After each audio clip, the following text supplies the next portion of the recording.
جنات کون ہے؟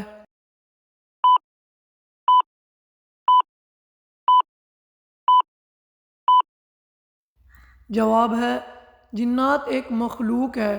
اللہ عز و جل نے انہیں آگ کے ایک شعلے سے پیدا فرمایا ہے۔ ان میں نیک بھی ہیں اور بد بھی ہیں۔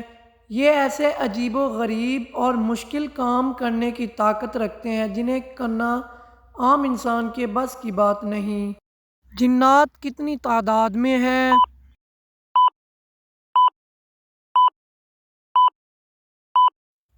انسانوں کے مقابلے میں جنات کی تعداد 9 گنا زیادہ ہے۔ جب مردہ کو دفن کیا جاتا ہے تو اس کا جسم کتنے وقت تک قبر میں سلامت رہتا ہے، نیز اس کی ہڈیاں قبر میں کیوں ہوتی ہیں؟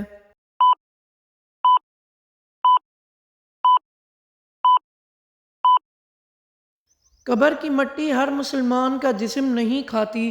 انبیاء کرام کے اجسام کو قبر کی مٹی نہیں کھاتی۔ چنانچہ ابو داؤد شریف کتاب الصلاۃ میں حدیث نمبر 1034 میں ہے، حضور صلی اللہ تعالیٰ علیہ وسلم نے فرمایا، اللہ تعالیٰ نے زمین پر حرام کر دیا ہے کہ وہ انبیاء کے اجسام کو کھائے۔ شرح زرقانی علیہ التوبہ میں ہے کہ امام زرقانی علیہ الرحمہ فرماتے ہیں کہ ہر جسم بوسیدہ نہیں ہوتا۔ اولیاء اللہ، باعمل، علماء، شہداء، طالب ثواب، مؤذن، باعمل حافظ قرآن، سرحد کا پاسبان، طاعون میں صبر کے ساتھ اور اجر چاہتے ہوئے مرنے والا، کثرت سے اللہ تعالیٰ کا ذکر کرنے والا، ان کے بدن قبر میں گلتے ہڑپتے اور بگڑتے نہیں۔ کتاب الفردوس بثمور الخطاب میں حدیث نمبر 1112 میں ہے۔ حضرت جابر بن عبداللہ رضی اللہ تعالیٰ عنہ سے مروی ہے، وہ فرماتے ہیں کہ حضور صلی اللہ تعالیٰ علیہ وسلم کا ارشاد ہے، جب حافظ قرآن مرتا ہے تو رب تعالیٰ زمین کو حکم فرماتا ہے کہ اس کا گوشت نہ کھانا۔ زمین عرض کرتی ہے، اے رب، میں اس کا گوشت کیسے کھاؤں گی جبکہ تیرا کلام اس کے سینے میں ہے۔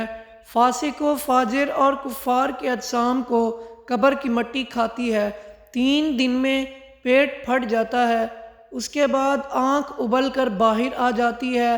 انسان کے جسم میں کچھ جراثیم ہوتے ہیں جو انسان کے جسم کے اندرونی حصے کو کھاتے ہیں، لیکن جب انسان زندہ ہوتا ہے تو اس میں ایک ایسی قوت ہوتی ہے جو ان جراثیم سے لڑتی ہے اور جسم کے اندرونی حصے کو ان کے اثر سے محفوظ رکھتی ہے۔ اس قوت کو قوت مضافت کہتے ہیں۔ پھر جب انسان مر جاتا ہے تو یہ قوت ختم ہو جاتی ہے اور وہ کیڑے جسم کو کھانا شروع کر دیتے ہیں۔ پھر جب انسانی جسم پھول کر پھٹ جاتا ہے تو وہ کیڑے اس گندگی کو بھی کھا لیتے ہیں، بالآخر ہڈیاں رہ جاتی ہیں۔ پھر وہ کیڑے ایک دوسرے کو کھاتے ہیں، پھر 2 کیڑے رہ جاتے ہیں، ان میں سے بھی ایک دوسرے کو کھا کر آخر میں ایک رہ جاتا ہے اور وہ بھوکا مر جاتا ہے۔ جمعہ کے دن کپڑے دھو سکتے ہیں؟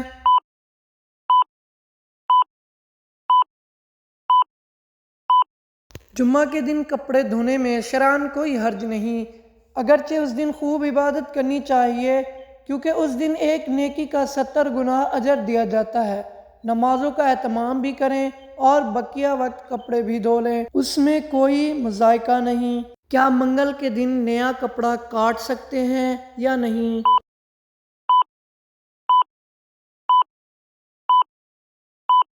مولانا احمد رضا خان کا ارشاد ہے کہ کپڑا منگل کے دن قطع ہو، وہ جلے گا یا ڈوبے گا یا چوری ہو جائے گا۔ کیا فرض نماز بیٹھ کر پڑھ سکتے ہیں؟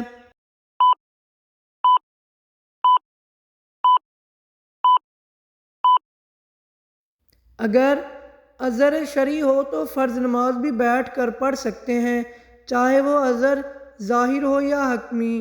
جیسے کسی شخص کا پاؤں ٹوٹا ہوا ہے تو یہ عذر ظاہر ہے، نیز اگر اس کے پاؤں میں زخم ہے کہ کھڑا ہوگا تو اس میں زیادتی ہو جائے گی تو یہ عذر حتمی ہے۔ دونوں صورتوں میں نمازی سے قیام ساقط ہو جاتا ہے۔ البتہ اگر کوئی شخص قیام کر سکتا ہے لیکن سجدے پر قدرت نہ رکھتا ہو تو اس سے بھی قیام ساقط ہو جائے گا، لہٰذا وہ بیٹھ کر نماز پڑھے۔ فتاوی شامی کتاب الصلاۃ جلد نمبر اول صفحہ نمبر 445 پر امام شامی علیہ الرحمہ لکھتے ہیں کہ اگر کوئی شخص قیام سے حقیقہ یا حکمہ عاجز ہو جائے، مثلاً اگر قیام سے علم شدید یا مرض کی زیادتی کا خوف ہو تو قیام ساقط ہو جائے گا، یعنی وہ بیٹھ کر نماز پڑھ سکتا ہے۔ اگر فجر کی نماز کے دوران سورج طلوع ہو جائے تو کیا شرعی حکم ہوگا کہ نماز کو جاری رکھیں یا توڑ دیں؟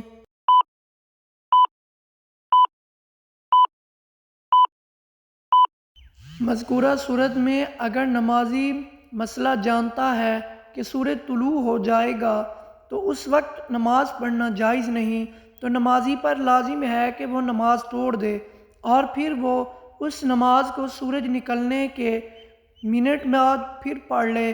اگر مسئلہ نہیں جانتا اور نمازی نماز جاری رکھی تو پھر سورج نکلنے کے 20 منٹ بعد دوبارہ پڑھنی ہوگی۔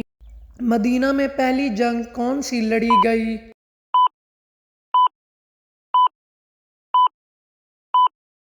درست جواب ہے جنگ بدر۔ جنگ بدر کب لڑی گئی؟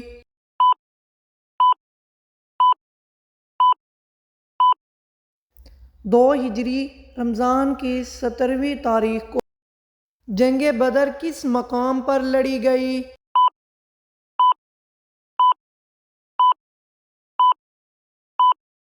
درست جواب ہے بدر کے کنویں کے پاس۔ سحری میں کون سی چیز کھانے سے روزہ نہیں ہوتا؟